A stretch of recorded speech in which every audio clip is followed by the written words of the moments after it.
মজাদার কচুর শাক রান্না করে দেখাবো আপনাদের মাত্র 2 মিনিটে।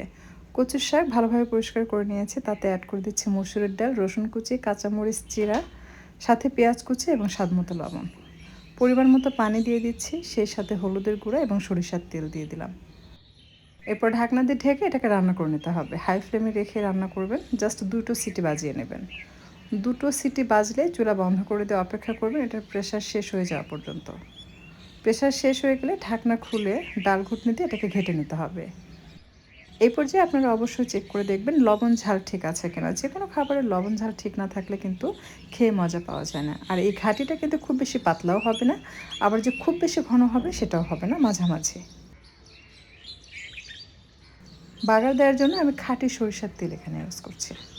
2 চামচ সরিষার তেল দিলাম, আর তাতে বেশি করে পেঁয়াজ কুচি দিয়ে দিচ্ছি এবং সেই সাথে দিয়ে দিচ্ছি রসুন কুচি।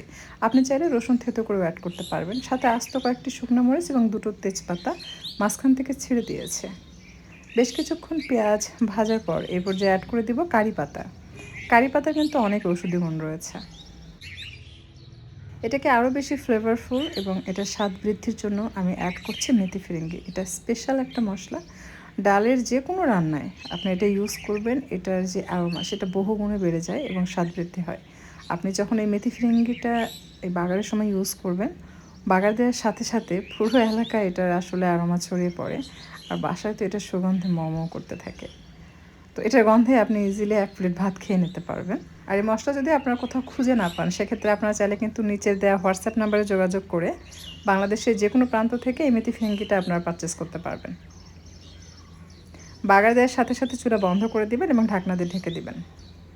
আর এটা গরম ভাতের সাথে খেতে খুবই ভালো লাগে, প্লাস বাটিতে নিয়ে এমনি এমনি খেতে পারবেন, কারণ আমরা সবাই জানি কচু শাক আমাদের শরীর ও স্বাস্থ্যের জন্য খুবই উপকারী।